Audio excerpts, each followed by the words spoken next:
the band Whitesnake. They do this self-titled record. Which I was asked to join. Yeah, I was going to say. You get a call from Coverdale or Sykes saying, hey, do you want to join Whitesnake? They said, hey, look, we're going to do this new record. You know, Cozy's not playing with us anymore.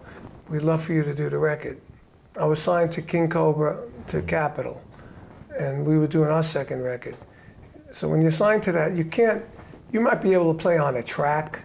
Right. You won't be able to do the whole record, you know? Yeah. So I said, you know, I would love to do the record because I love John Sykes playing and I loved David's voice. But I have my own snake I have to deal with. I can't just jump ship and get out of the contract because I'm the one signed to the deal. They did that record and then Sykes left. And it was such a weird thing that happened because essentially the album is recorded with one group of guys, and then the music videos and the tour, they bring in kind of a new all-star. They fired everybody. They fired everyone. So Coverdale fires everyone. Yeah. Which had to be kind of a low point, I would think, for Sykes, because here he is responsible for this great album musically and commercially, and he is not. Yeah, he's not involved. But you guys end up getting together. I heard about this band Blue Murder with Tony Franklin, who I loved in the Firm, John Sykes, and it was Ray Gillen singing. Right. I said, man, I would love to play with Sykes and Tony Franklin. Then I heard they were auditioning all these drummers. I had the King Cobra 3 thing going. That was all I had going. I said, I want to get into this Blue Murder band. So what do I need to do? So I said, you know what, my brother Vinny's playing England with Dio at the Hammersmith Odeon 4 times. I'm gonna go to England, and I'm gonna find out how to get a hold of Sykes. And that's what happened. I went to England, I jammed with Dio, I went to all the shows, went to the parties, and I ran into Chris Welch, who I knew. Yeah. He gave me the number of John Sykes' stepdad, who was part management. Okay. So I called him up, I said, hey, it's Carmine Appice, I'm in town. I hear you auditioning drummers. I would love to come check it out, you know. So he said, great.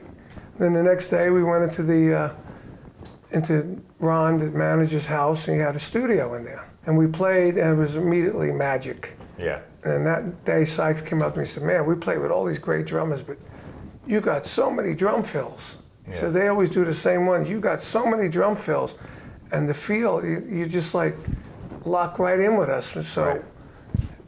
You got it if you want to be in the band. In my opinion, it was a unique band. It wasn't like a band you could say, well, they're like this, they're like this. You guys kind of had there were progressive elements, there were commercial hard rock elements. It was something different. 70s elements, a lot of jamming. Yeah, power trio.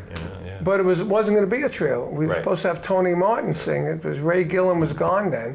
And they had Tony Martin that sang with Black Sabbath was scheduled to sing. Right. Then they had Bob Rock lined up to produce it. That was his first production. And then the day we were leaving to go to Vancouver, we were leaving and Tony Martin says, I'm not going. I called Sykes and said, what are we going to do? I don't know, let me call Bob. So we called Bob Rock. Bob said, look, come up anyway. We'll do all the tracks. We'll get everything done. And then we'll figure out the vocals. I said, okay. So we went up there and we spent a month, 5 weeks, putting all the tracks down on analog, and they sounded amazing. We never got a singer. We tried out all these singers, and he got the deal on his vocal. Right. So we said, why don't you just sing? Me and Tony forced him to sing. Wow. We'll do the background. We'll be like the Cream. Right. You know? So that's how that happened with him becoming singer.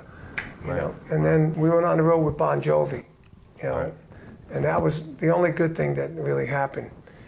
Except when we went to Japan, it was amazing in Japan. Right. And we were on the road with Bon Jovi, and we were jamming on that show. And the Bon Jovi audiences were eating it up. Wow. They loved it. And we were getting great reaction, great reviews, great everything. Except the album didn't do crap over here. Yeah. It did 150,000 units. In Japan, it went gold. We had 12,000 people in Tokyo, 6,000 people in Osaka. Everywhere we went, it was tens of thousands of people. Yeah. And it was amazing, And then grunge hit. Right.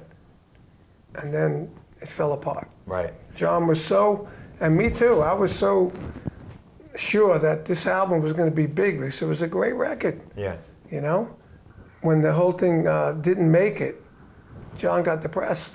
I don't blame him. I got depressed too. You know, and then it got really weird, and then I started doing some stuff for Vanilla Fudge because I wasn't making any money with Blue Murder. I had to make a living. I had a wife at the time and 2 kids. We parted ways, and then he tried different drummers to do his second album.